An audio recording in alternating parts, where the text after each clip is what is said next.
बिस्मिल्लाहिर्रहमानिर्रहीम। अल्लाह के फजल करम से अल्लाह ताला ने आज वो वक्त तो लाया कि आज टिकट बांटने वाला बनाया। और आज मेरी ज़िंदगी के अंदर समझता हूँ कि पहला वक्त तो ऐसा है कि हम लोग आज तक के टिकट मांगते थे, आज टिकट बांटने का अल्लाह ने मौका दिया। आज हम कांग्रेस पार्टी की पहली लिस्ट जारी कर रहे, उसके लिए आप लोगों को यहाँ पर मदऊ किया गया। तो मैं पहले आप लोगों को नाम पढ़ के सुना देता हूँ, उसके बाद फिर आगे की जो बात रहेंगी वो करेंगे।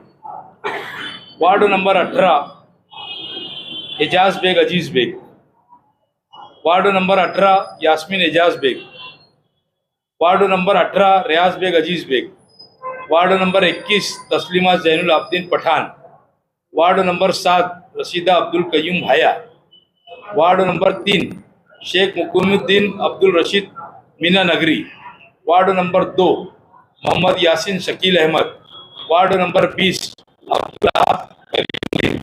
Ward number 17 Ashraf Ali Nabi Sarwar. ऐसे हम लोगों ने आज पहली लिस्ट जारी की है। दूसरी लिस्ट हम लोग इंशाअल्लाह ताला इतवार के रोज जारी करेंगे।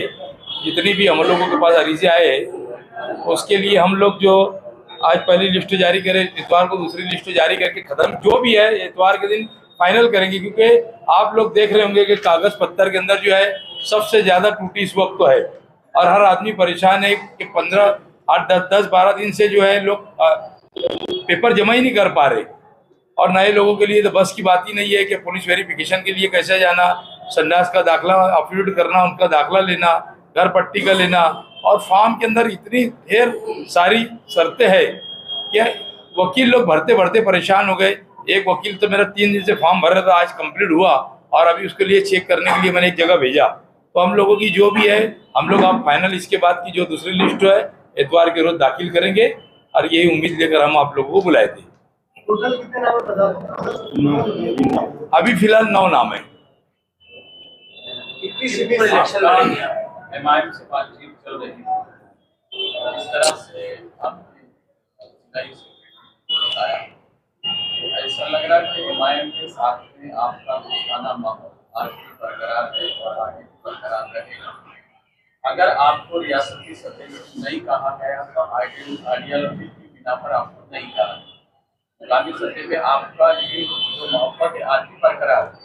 मुकामी सतह के ऊपर मोहब्बत बरकरार रखना नहीं रखने का सवाल नहीं आया। शहरियान की चाहत थी ये कि एमआईएम के साथ में मुफ्ती इस्माइल के साथ में एजाज बेग साहब ने इलेक्शन लड़ना चाहिए था। उस बुनियाद के ऊपर हम उनके साथ में थे, हमारे को पार्टी ने नहीं बोल दी ऊपर से।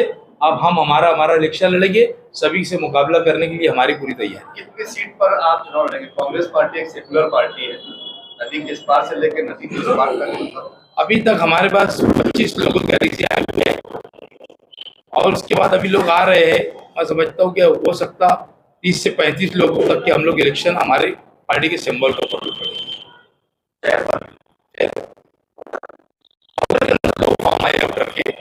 और हो सकता है आजकल के अंदर आए तो हम लोग को हिसाब से जिसका फॉर्म आएंगे उसको उम्मीदवारी देंगे।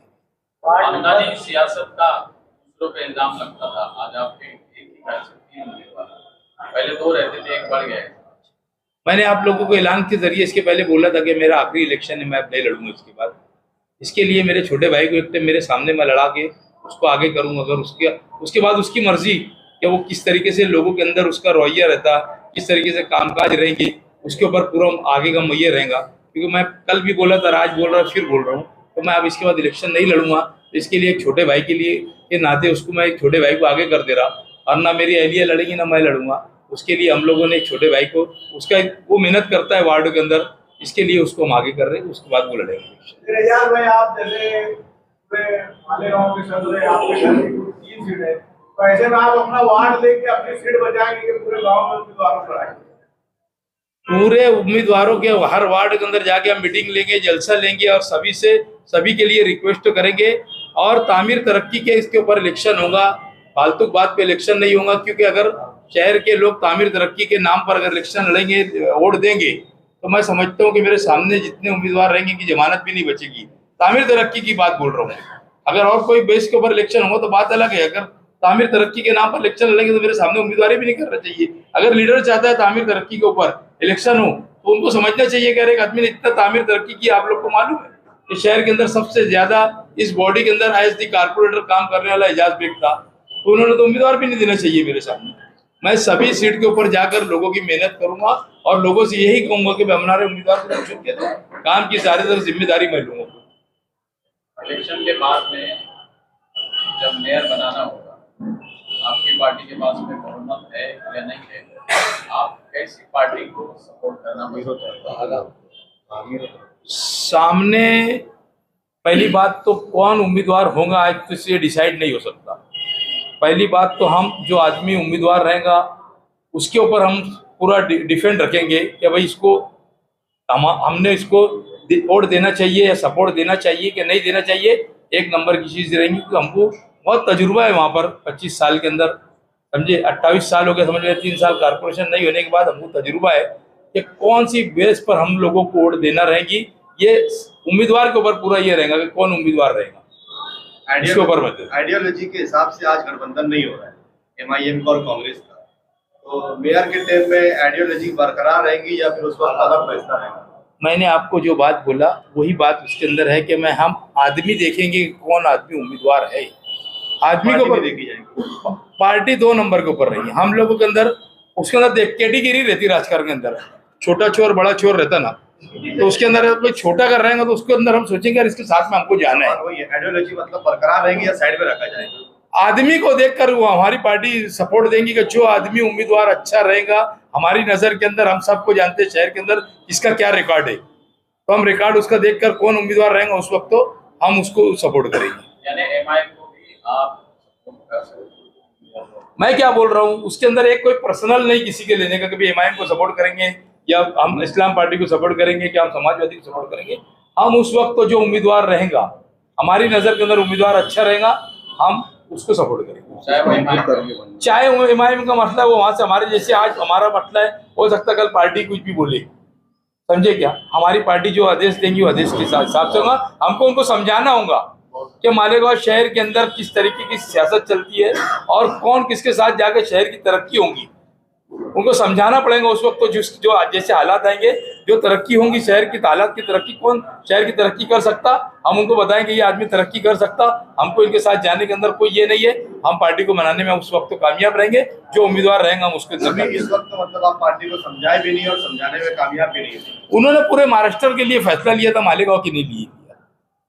जैसे उन्होंने मनसे के लिए फैसला लिया था, उन्होंने मनसे के लिए नहीं लड़ना था तो उन्होंने युति तोड़ डाली, माँ विकास अघाड़ी के अंदर मनसे आई तो उन्होंने ये नहीं किए। तो उस तरीके से उन्होंने पूरे महाराष्ट्र की कल सदर लोग को बुलाकर यही कहा। उसके अंदर कल सुभाताई बच्चों भी थी और यानी पृथ्वीराज चौहान थे, हमारे वेडेट्टीवार साहब थे, आरिफ नसीम साहब थे और बहुत सारे लोग थे, पूरे महाराष्ट्र के अध्यक्ष आए थे। उनका कल का यही एजेंडा था कि MIM से आप लोगों को ब्रेक नहीं करना है। हमारी तो यहाँ सब कुछ हो गई थी। कल ऐसा है कि मेरे आने के पहले इन लोगों की जनरल मीटिंग के अंदर फैसला हो गया था, बस आके मुझे बैठ के बात करके और आज वो भी ऐलान करने वाली थी। जैसे कल उन्होंने पेक्टो को बोला था कि हम कांग्रेस से बात कर चालू है राज, जो भी फाइनल हो जाएगा। जब मैं मालेगांव आया और मालेगांव आने के बाद पार्टी ऑफिस के ऊपर हमारी पार्लियामेंट्री बोर्ड की मीटिंग चल रही थी रात में, फिर मैंने इन्होंने मुझे सब बताया। सुनने के बाद मैंने उनको बताया कि भाई ऐसी ऐसी बात है और पार्लियामेंट्री बोर्ड यानी ऊपर से ऐसा फैसला आया, हम लोग आप बेबस मजबूर है। शहर के लोग चाहते थे कि एजाज बेग और मुफ्ती इस्माइल साहब साथ में लड़े, अब हमको लड़ना है इलेक्शन तो कांग्रेस पार्टी के सिंबल के ऊपर लड़ना है, जैसे हालात आएंगे उस तरीके से।